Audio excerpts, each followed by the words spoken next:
تو ہمارے ساتھ اچھا سوری میں اصل بات پہ آنے کی جانب ایک اور بھی بات بتا دوں کہ مہابیانیوں کا زوال جو ہے یہ مختلف تہذیبوں میں مختلف طرح سے جو ہے وہ سامنے آتا ہے. مثلا یورپ کے اندر اگر آپ کہیں کوئی اس طرح کا بڑا مہابیانیہ موجود تھا اور وہ زوال کا شکار ہوا ہے تو کئی شاعری اسی طرح سے متاثر ہوئی ہے جس طرح سے ہماری نظم جو ہے وہ متاثر ہوئی ہے. یا بہت ساری تہذیبیں ایسی ہیں جن کے یہاں اس طرح کا کوئی مہابیانیہ موجود نہیں ہے. مثلا آپ جاپنیز تہذیب کو دیکھیں یا کورین کو دیکھیں, وہ نیچر سے وابستہ ہے, ان کی شاعری پہلے ہی کسی بہت بڑے جو مہابیانیے پہ جو ہے وہ نہیں کھڑی ہوئی. تو کیا وہاں کے تو یہاں صورتحال مختلف ہے مہابیانیوں کی. یہاں جو ہے اجتماعیت کی شاعری تھی 20ویں صدی کے اوائل کے اندر, اور وہ حاوی تھی. اور اس سے پہلے کی جو شاعری ہے وہ بھی ہماری مہابیانیے پہ ہے. مثلا جو ہماری غزل جس پہ کھڑی ہے, اور غزل کا جو سارا استعاراتی نظام ہے, کیا وہ ایک مہابیانیہ تشکیل نہیں دیتا؟ تو ہماری جو شاعری ہے وہ ہمیشہ سے مہابیانیے کی شاعری تھی, اسی لیے یہ بہت بلند تھی. اسی لیے ہم یورپ کے مقابلے کے اندر اپنی شاعری کو جو ہے وہ سمجھتے ہیں کہ یہ بڑی شاعری ہے, اس کا ایکسپوجر بہت وسیع ہے. اچھا, اب جب زوال آتا ہے اور ہم کچھ شعوری طور پہ بھی اس کو کلیشے قرار دے کے اس سے نکلنے کی کوشش کرتے ہیں, اور اجتماعیت کی شاعری کا جو دور ہے, اجتماعیت کا جو دور ہے, اس سے نکلنے کی کوشش کرتے ہیں, اور فرد اپنی بات کرتا ہے, تو فرد بہت چھوٹا نظر آتا ہے. ٹھیک ہے, شاید ہمارے مزاج جو ہیں وہ اس طرح سے ڈیولپ ہوئے ہیں, ہمیں ان عظیم باتوں کی جو ہے اور عظیم شعروں کا جو ہے وہ للک بھی ہے اور تڑپ بھی ہے ہمارے اندر موجود, اور ذوق بھی ہمارا وہ موجود ہے, کیونکہ کوئی تھوڑا عرصہ نہیں ہے, صدیوں پہ محیط ہے جس میں گرینجر نظر نہ آئے اس وقت تک ہمارا گزارا نہیں ہوتا. اور فرد جب روکھے پھیکے انداز کے اندر اپنی بات کرتا ہے, داخلیت کی بات کرتا ہے, فرد کی بات کرتا ہے, تو وہ اس شاعری کے سامنے کھڑا ہوا کہیں ہمیں دکھائی نہیں دیتا. اچھا, اور پھر صرف یہی پرابلم نہیں آیا, اس کے ساتھ بہت ساری اور چیزیں بھی اس نے اڈاپٹ کی. مثلا اس نے کہا کہ جو مابعد جدیدیت کا دور ہے یہ جمالیات کا دور نہیں ہے, اس میں جمالیات کا کیا کام.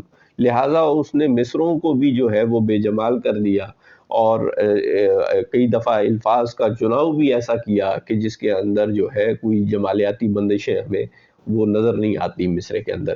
تو اس نے اکٹھا ہی ساری چیزیں ایسی چن لی کہ وہ بالکل ہی مختلف ہو گیا اپنے ماقبل کی شاعری سے.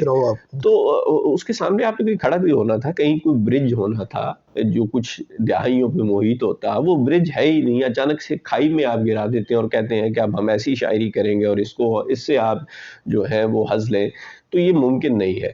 ہمارے یہاں جو نتیجہ نکلا اجتماعیت کی شاعری سے, یا مہابیانیوں کا زوال جسے کہہ رہا ہوں میں, اس کے بعد جو نتیجہ نکلا ایک ایسی شاعری کی صورت میں نکلا کہ جو نہ جمالیاتی سطح پہ آپ کو متاثر کرتی ہے, نہ موضوعاتی سطح پہ اس میں میرے لیے کچھ ہے, یا میں اس سے ریلیٹیبلٹی جو ہے وہ قائم نہیں کر پاتا اپنی, اور لینگویج کی سطح پہ بھی جو ہے وہ اچانک سے اس کا معیار جو ہے وہ گرتا ہوا نظر آتا ہے.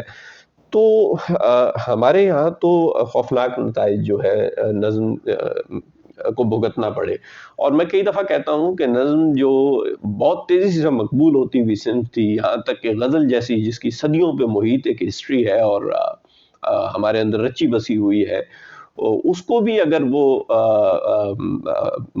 اس کی رونق بھی وہ مان کرتی ہوئی نظر آ رہی تھی, تو اور اس میں کچھ تھا تو وہ زوال کا شکار ہوئی. تو شاعر کیوں نہیں سوچنا چاہتا کہ وہ کس وجہ سے زوال کا شکار ہوئی, یا قاری اس سے کیوں دور ہوا.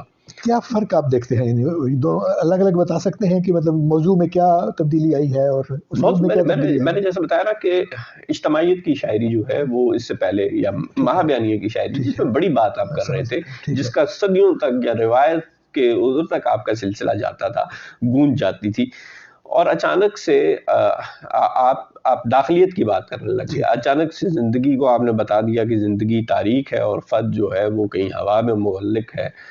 تو یہ ایک تو یہ صورت. اچھا، اس صورت کا پوری طرح سے ادراک تھا نظم نگاروں کو، اور انہوں نے یہ جو وائڈ تھا اس کو فل کرنے کی، اس خلا کو فل کرنے کی مختلف طرح سے کوشش کی.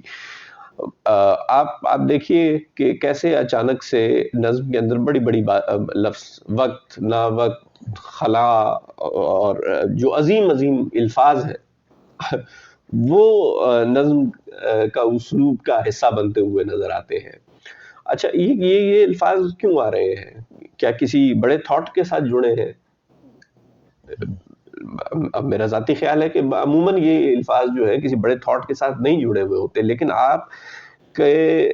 آپ نے اپنے خیال کو چھوڑ کے اپنے لفظوں سے جو ہے نا وہ شکو پیدا کرنے کی کوشش کی، اور نظم کو ایک ایسا سانچہ دینے کی کوشش کی کہ ایسا لگے اشتباہ معنی پیدا ہو، معنی کا شبہ پیدا ہو کہ شاید کوئی ایسے بہت گہرے معنی ہے جسے جدید شاعر جو ہے وہی محسوس کر سکتا ہے اور وہی سمجھ سکتا ہے، اور قاری اس تک نہیں پہنچ رہا. تو یہ جو صورتحال ہمارے یہاں بنی زوال مہا بیانیے کی اور اس کے بعد کی شاعری کی، یہ بہت بڑی حد تک اس نے نظم کو مبہم کیا، کیونکہ ایک ایسے اسلوب کی سطح پر جو مبہم بیانیہ ہے وہ بھی یہیں سے آتا ہے. وہ بھی یہیں سے آتا ہے، کیونکہ آپ کے پیچھے راشد، مجید امجد، میرا جی، اقبال کھڑے ہوئے. اجتماعیت کی شاعری ہے، مہا بیانیے کی شاعری ہے، اور اس کے بعد اچانک سے آپ نے فرد نے جو ہے وہ داخلیت کی بات کرنی ہے، اور چھوٹے موٹے اپنے ارد گرد کے سماجی مسائل کی بات کرنی ہے، اپنے جذباتی مسائل کی بات کرنی ہے. تو آپ تو ان کے سامنے نہیں اپنا وہ جو ہے وہ جما سکیں گے، قدم نہیں جما سکیں گے. تو ایسا اسلوب میں ذاتی طور پہ سمجھتا ہوں کہ بعض اوقات دانستہ طور پہ ایسا اسلوب اختیار کیا گیا کہ فوری طور پر جو مسئلہ ہے نظم کا، شاعری کا جو مسئلہ ہے وہ نہ سمجھ آئے، قاری اسلوب کی جو چمک ہے اس میں کھو جائے اور دیکھنے کی کوشش کرے کہ ایسا کیا اس میں بات کی گئی ہے. اور یہ وہ صورتحال ہے جس نے جو ہے وہ نظم کے اسلوب کو پیچیدہ، مشکل اور مبہم بنایا. اور مبہم تھا بھی نہیں، وہ بات بھی سمجھ آتی ہے، لیکن آپ اس کے اندر سے بہرحال آخر تک کوشش کر رہے ہوتے ہیں کہ بہت بڑے معنی نکلیں گے. معنی تو اتنے ہی ہیں جتنے اس کے اندر. تو یہ صورتحال ہے. اور یہ جو میں اکثر ابہام کی بات کرتا ہوں، اگر اس کے بھی حوالے دیکھے جائیں تو وہ جا کے یہیں سے ملتے ہیں، یہی اسی تبدیلی سے. اس کا مطلب ہے کہ جب بڑی بات ختم ہوتی ہے آپ کے پاس تو آپ خارج سے داخل کی طرف اور اجتماعیت سے انفرادیت کی طرف آ جاتے ہیں، اور آپ کا جو اسلوب ہے وہ کلیئرٹی اور وضاحت کے بجائے. یہاں میں اختلاف کروں گا. اچھا، یہ ضروری نتیجہ نہیں ہے کہ آپ کا اسلوب جو ہے وہ کلیئر نہ ہو. جتنی آپ کے پاس ہے آپ اتنی بات کر دیجئے. اب پرابلم یہ ہے کہ شاعر کے لیے کہ وہ اس کے سامنے جو اس سے پہلے کی شاعری ہے، جو ہمارا مزاج ڈیولپ ہوا ہے، اس کے سامنے وہ جگہ نہیں بناتے. یہ دانستہ طور پہ میں اس کو ایک اس کا مطلب ہے کہ اگر آپ نیچرل پروسیس کے طور پہ نہیں دیکھتا. ٹھیک ہے، اس کے مطلب کہ آپ کے پاس بات چھوٹی ہے تو آپ وضاحت کے ساتھ کر دیجئے، بے شک وہ چھوٹی ہی ہو. بالکل. تو بجائے اس کے کہ اس میں بڑی ہونے کا اشتباہ پیدا کیا جائے، تو اس کی وجہ سے ابہام جو ہے وہ جنم لیتا ہے یا جنم دلوایا جاتا ہے. جی، ایسا بھی کہا جا سکتا ہے. بالکل.